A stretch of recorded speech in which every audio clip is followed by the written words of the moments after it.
Assalamualaikum semuanya. Hari ini ketemu lagi dengan pembelajaran tematik tema 7 subtema 1. Sebelum belajar, mari kita berdoa bersama. Berdoa dimulai. Alhamdulillah berdoa telah selesai.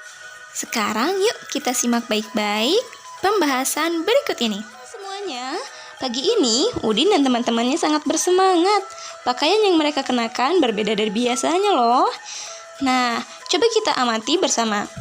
Ternyata Udin dan teman-temannya itu sedang memakai pakaian dari daerahnya masing-masing. Udin memakai pakaian baju dari daerah Sunda, Edo memakai baju dari Papua, Dayu memakai pakaian adat Bali, demikian pula dengan Beni, Siti, Lani, dan yang lainnya. Tak hanya itu, mereka juga membawa makanan khas daerah. Udin membawa combro dari Sunda, Edo membawa kue sagu dari Papua, Dayu menyiapkan sate lilit dari Bali, Beni membawa panada dari Manado, Siti membawa keripik singkong dari Padang, tak ketinggalan, Lani membawa kue keranjang yang merupakan makanan khas Tionghoa.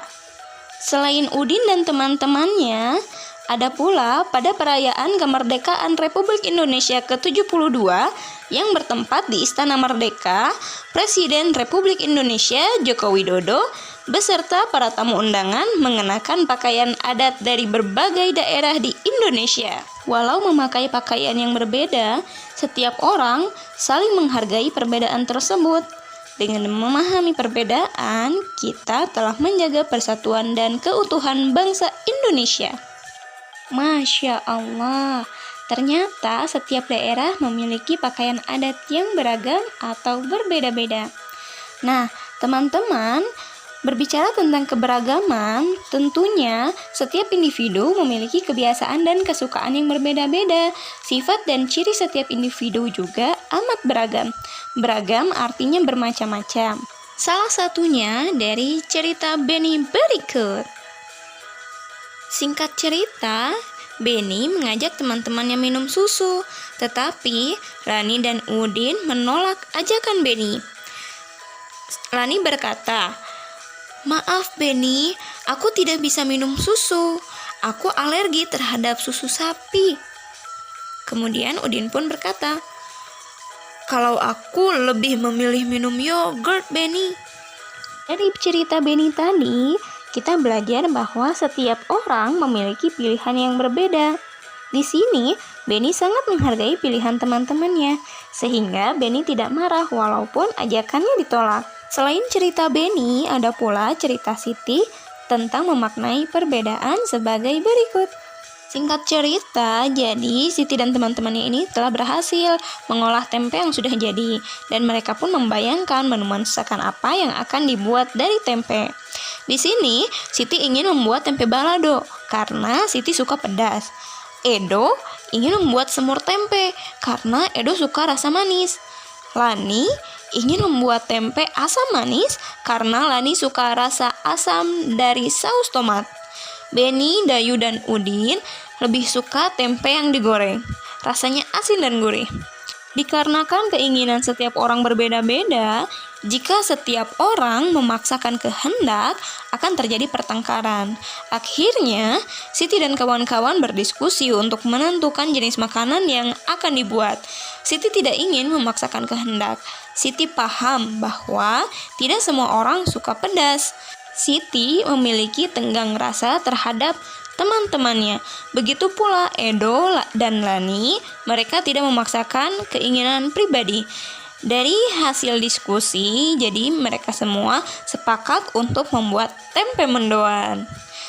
Perbedaan sifat dan kebiasaan dapat menimbulkan pertengkaran jika tidak ada yang mau mengalah. Sikap itu tentu saja tidak baik. Perbedaan sifat dan kebiasaan tidak akan menjadi masalah jika bertoleransi terhadap sifat dan kebiasaan orang lain.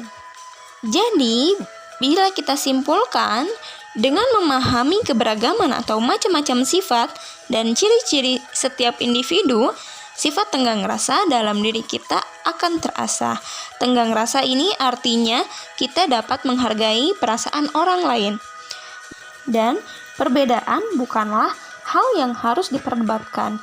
Walau setiap siswa berasal dari daerah yang berbeda, kemudian sifat dan kebiasaannya pun berbeda, namun satu sama lain tetap harus saling menghargai. Masih tentang keberagaman, namun kali ini kita akan membahas tentang makanan yang dihasilkan oleh teknologi pangan.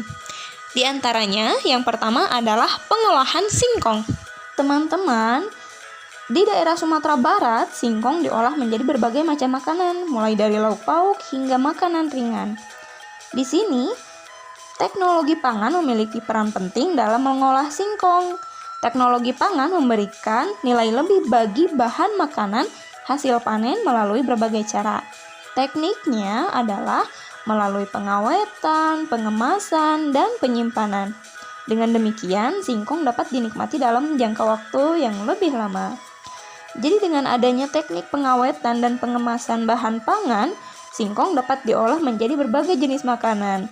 Di antaranya yaitu dakak-dakak, karak kaliang, rendang singkong, dan kerupak singkong pedas atau sering disebut dengan kerupak sanjay. Nah, teknik pengemasan yang baik mampu membuat makanan tersebut awet hingga 3 bulan atau lebih. Yang kedua adalah pengolahan susu sapi. Susu merupakan hasil utama dari sapi perah. Susu sapi segar memiliki daya tahan sekitar 5 jam saja, sehingga pengolahan susu sapi dapat dilakukan dengan teknologi pangan. Teknologi pangan penting untuk menghasilkan jenis makanan baru. Teknologi pangan juga menjaga agar makanan tetap awet. Susu sapi dapat diolah menjadi berbagai jenis makanan baru atau hasil dari teknologi pangan, yang ini adalah contohnya yogurt, keju, permen, mentega, hingga es krim. Nah, dalam proses pengolahan susu, yang paling penting setelah hasilnya adalah cara mengemasnya. Pengemasan produk dapat menentukan daya tahan makanan tersebut. Daya tahan susu yang dikemas dengan plastik biasa akan berbeda dari susu yang dikemas dengan kardus kedap udara. Yang terakhir adalah cara membuat tempe. Teman-teman, kedelai merupakan hasil perkebunan yang memiliki banyak manfaat. Tempe adalah salah satu hasil teknologi pangan dari kedelai. Cara membuatnya cukup mudah, teman-teman. Jadi bahan-bahannya ini adalah kacang kedelai, kemudian ditambahkan ragi tempe serta daun pisang. Kacang kedelai dapat dikonsumsi dalam bentuk yang baru, yaitu tempe, melalui teknologi pangan.